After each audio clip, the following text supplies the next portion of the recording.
Muito bem, vamos completar a parte teórica sobre flechas em vigas, falando agora de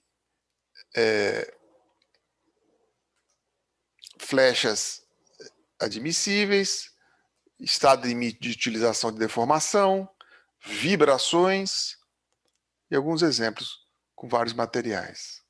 Então,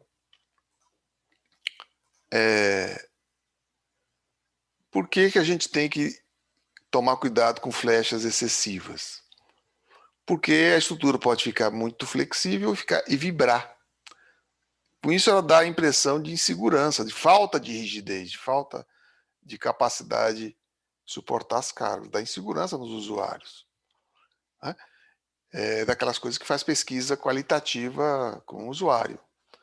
E, além disso, pode provocar trinca em vedações e lajes, né? Porque ela se deforma, o material mais frágil, que são as paredes divisórias, podem trincar. Então está aqui, no caso ainda, o caso mais grave colocado aqui, que é, por exemplo, não abrir uma janela, quando a viga é muito... Então, ou seja, a viga resiste, mas a deformação dela é inaceitável, né, funcionalmente. Então, com isso, a gente vê que tem que ter limitações justamente para não ter esse problema de trinca, que é um pórtico, né, um vento lateral, pode provocar esse deslocamento excessivo. Peguei essa figura aqui nesse local, achei muito boa, porque inclusive é parte do que a gente vai ver nos próximos capítulos, né? Cálculo de vento em pórticos. Bom, vamos ouvir esse vídeo aqui.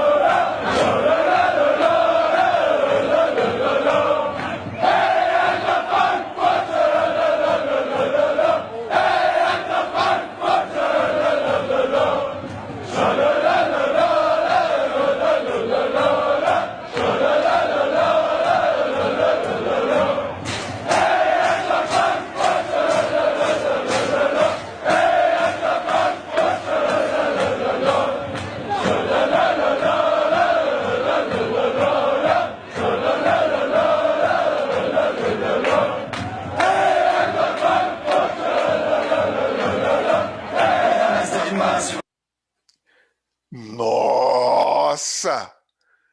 Não é?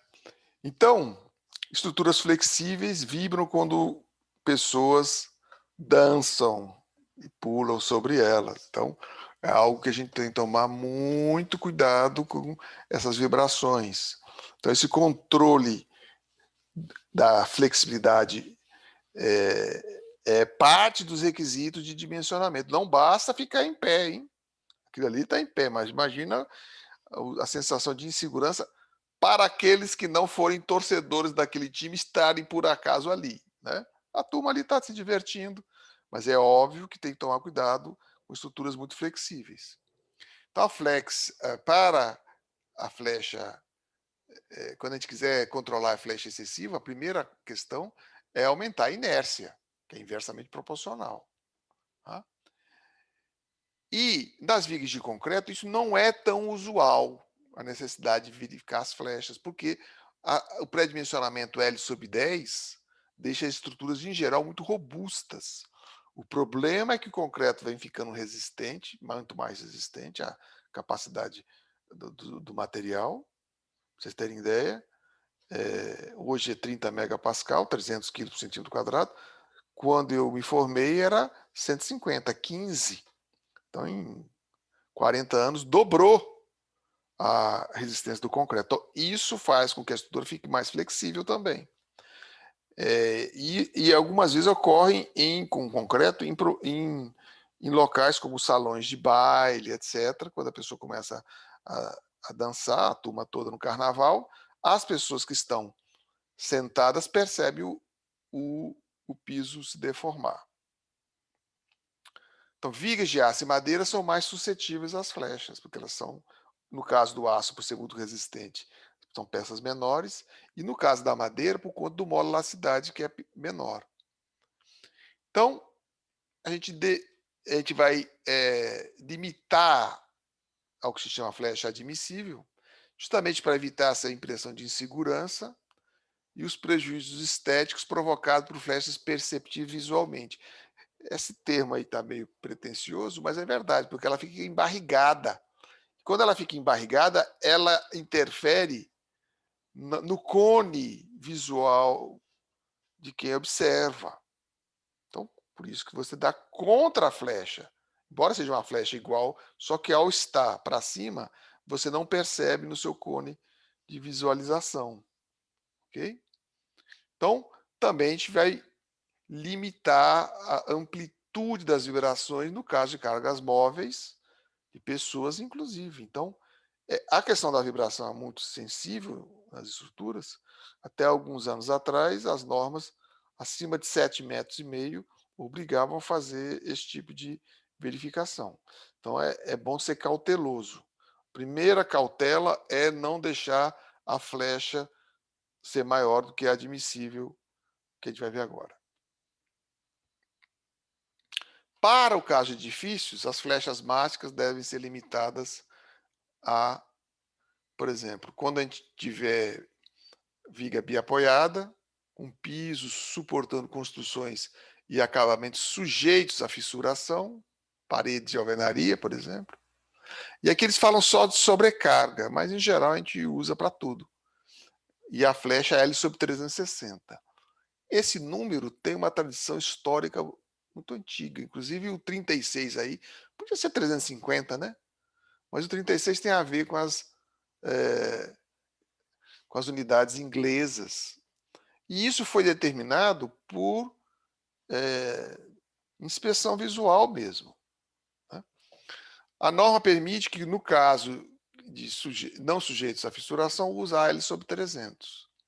E no caso do balanço, L sobre 250. Tá?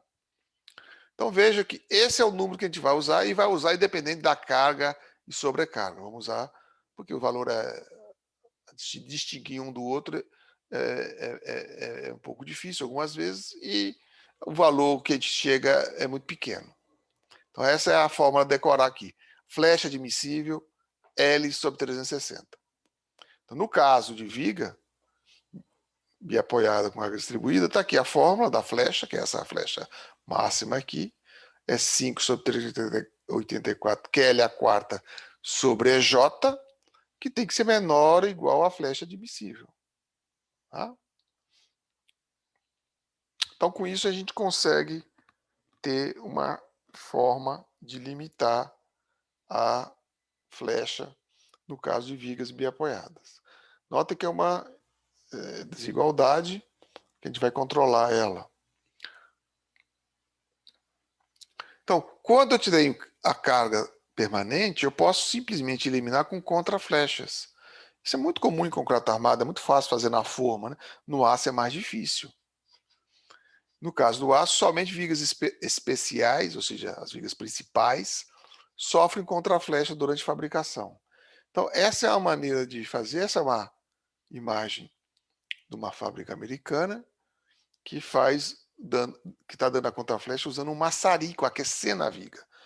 Primeira vez que eu vi isso, eu fiquei chocado e um colega meu falou assim, olha, se os americanos têm tanta experiência, fazem assim, não deve dar problema não. Então, essa é a prática para dar contraflecha. Porque pegar uma viga desse tamanho e tentar flexionar para dar contraflecha é muito difícil. Muito difícil. Então, normalmente a gente dá a contraflecha só devido à carga permanente, é um valor 2 centímetros seria suficiente num pavimento. Então, para o caso de viga biapoiada, eu já mostrei essa expressão, eu posso trocar a posição do J para lá e pôr a flecha para cá. Com isso eu tenho um J mínimo necessário, pode ser dado por essa expressão. Então, de certa maneira, é um método que permite dar a dimensão, ou seja, dimensionar, pré-dimensionar. Tem a carga, tem o vão, tem a molacidade, tem a flecha admissível, posso achar o J mínimo. Tá certo? Normalmente a gente não faz assim, a gente primeiro verifica a resistência, se passar na resistência, verifica a flecha. Usualmente, em vãos pequenos, isso que costuma controlar, já que a carga é pequena, passa fácil na tensão. Bom, aqui é um exemplo com uma carga de 1000 quilos, 4 metros. As fórmulas estão aqui, ó, a flecha admissível 1,11 centímetros, L sobre 360. E eu vou mudar o material. E vou mudar também a inércia. Está aqui. Peguei um IPE 200, tem 20 centímetros apenas, que é uma média muito boa para vigas de aço, L sobre 20. Então, você tem 4 metros, 400 centímetros dividido por 20, dá 20 centímetros. Tá? Então, esse L sobre 20 é muito tradicional no pré-dimensionamento de vigas de aço. Concreto, eu coloquei um L próximo de L sobre 10, uns 35 centímetros, para essa carga eu achei que isso aqui era suficiente. E no caso da madeira, o L sobre 10 é batata. Pode usar, que vai ser beleza. Então, como é que seriam as flechas calculadas para esses três materiais? Está aqui o aço, concreto, madeira. O IP é 200, seção de 12 por 35, 10 por 40. O peso por metro. Notem que o peso do aço é muito pequeno em relação à madeira, que é metade, em relação ao concreto é 1/5. Aqui o momento de inércia, que é muito pequeno no aço, embora a molacidade é bem grande, né? Então notem que todas passaram, era 1,11 centímetros, né? Mas no caso aqui, a flecha do aço foi a maior, denotando que é o material mais flexível. Por quê? Porque é mais resistente. Então, no caso do concreto, notem, ficou tranquilo.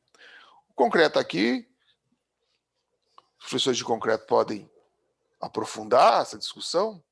Eu considerei que o concreto está funcionando de forma elástica, né? Mas não é verdade. O concreto fissura, e ao fissurar eu perco a seção transversal. Normalmente, no concreto, essa flecha é bem maior, 2 vezes, no mínimo, a verdadeira em relação ao que está calculado aqui. Mas isso é uma primeira estimativa boa. E aí eu estou comparando aqui materiais. Então, no caso do concreto, tem que levar em conta que ele fissura, que ele perde área quando ele fissura. A seção não fica integral essa. Então, tem lá os modos de calcular no concreto armado. Na madeira não, vai continuar desse tamanho e tal. Mas isso é para vocês perceberem que a flecha, a fórmula utilizada, permite ser usada para qualquer material.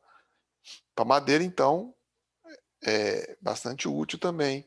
É importante calcular na madeira, já que a molacidade dela é menor, embora que você viu aqui que a seção que eu usei, 10 por 40, permitiu ter uma boa flecha aqui também, tá tranquilo. Podia diminuir até um pouquinho, só observando a flecha, né?